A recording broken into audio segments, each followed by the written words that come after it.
court is said to be broadly skeptical in early reporting about the effort to try and kick you off the ballot. Having said that, though, speak to the argument, legal and otherwise, that your detractors have made leading up to the day. And it's an argument that was given voice by Mitch McConnell, the Senate Republican leader, not long. All right, I got the gist. No question. Yeah, I got the that gist. President Trump is practically and morally responsible for provoking the events of the day. He doesn't say that anymore. So let me just tell you that I heard and I watched, and the one thing I'll say is they kept saying about what I said right after the insurrection. Because I think it was an insurrection caused by Nancy Pelosi. This was an insurrection, if it was an insurrection, which there were no guns, there were no anything except for the fact that they shot Ashley Babbitt. Somebody from the police force shot Ashley Babbitt. So unnecessary, so sad, so horrible. But there were no guns, there were no anything. But if you take a look at my words, right after, you take a look at my speech from the Rose Garden, which was very shortly after, or you take a look at I'm only on Truth now, but at that time, we were tweeting, and I was on Twitter. If you take a look at those 5 or 6 tweets, you will see very beautiful, very heartwarming statements. Go home, the police are doing their job, etc., etc. Beautiful statements. If you see my statement made in the Rose Garden, I think you have to watch that, because today they said the words of Trump. Now, if you take a look at the words of Democrats over the last period of time, look at Schumer's statement about the Supreme Court on the steps of the Supreme Court. He sounded like a mob boss. Take a look at any of them. Take a look at any. We put together a tape of vicious, violent statements made by Democrats. Nobody brings that up. Take a look at Maxine Waters and the vicious statements that she made. I didn't do that. I said peacefully and patriotically. The speech was called Peacefully and Patriotically. It's peacefully and patriotically. He said I said bad statement. It was the exact opposite. So I think you should take a look at the statements that I made before and after, and you'll see a whole different dialogue. Mr. President, you just mentioned Chinese President Xi. You said that you were going to impose 60% tariffs should you get back in office. Can you explain your rationale there? We want to bring business back to the U.S. They're stealing our business. They're taking our business at levels that nobody's ever seen before. By doing that, we bring business back, manufacturing back to the United States, which I was doing. I took in hundreds of billions of dollars from China. No president had ever taken in 10 cents, not 10 cents.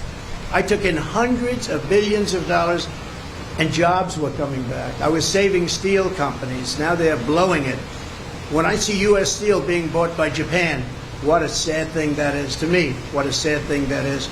So we want to bring jobs back. Very simple. Thank you. Do you still have confidence in Speaker Johnson after the failed Mayorkas impeachment effort? I do have confidence in him, yeah. I very much do. I think he's a very good man, and I have great confidence in him. Why is Nikki Haley still in the race when you're dominating in the polls? Oh, I love that question. Thank you very much. You just said it. I don't know why she continues, but let her continue. We have a big one coming up, as you know, in South Carolina. And the polls are indicating that we're through the roof on that one. We're leading by, I guess, 35%, 35 points. So I don't know. I think she hurts herself, but I think she hurts the party and, in a way, hurts the country. But it seems to be dying. She did poorly in Iowa. She did very poorly in Iowa, actually. She came in third place. Ron DeSantis beat her, although you wouldn't know that if you listened to her speech. She did poorly in New Hampshire. She did poorly no matter where she went. I don't know how the results aren't in yet from the Virgin Islands, but I know she's playing it very hard. And in Nevada, she lost to no name. She had a no name, and she lost by, I guess, 40 points. So I don't know why she continues, but she's a, I don't really care if she continues. I think it's bad for the party. I think it's actually bad for her, too. Mr. President, thank you for having us on a Thank you. day here. Given the battle over presidential immunity, I'm going to ask you about presidents and vice presidents being immune from any legal consequences for any action they take during the term. Well, I can say presidential immunity, which we'll be talking about because that will be upcoming, is very, very important for a president to have. If a president doesn't have immunity, he really doesn't have a presidency. He can be told to do things that he would never do. He can do really bad things for our country. Presidential immunity is imperative. It's going to be very, very important. And I'd rather talk about that next week. But there is nothing more important to a presidency than immunity, because they have to be free to make decisions without saying, oh, if I do this or if I do that, as soon as I get out of office, we're going to be indicted. We're going to have trouble. And the other party will do that. I think we've seen that. They've done that. There's some very bad people. And you have an opposition party, and they will do things that are very bad. If you don't have immunity, you can be blackmailed. You can be, as a president, they'll say, if you don't do this, this, and this, we're going to indict you as soon as you leave office. You cannot allow a president to be out there without immunity. If they don't have immunity, you don't have a presidency.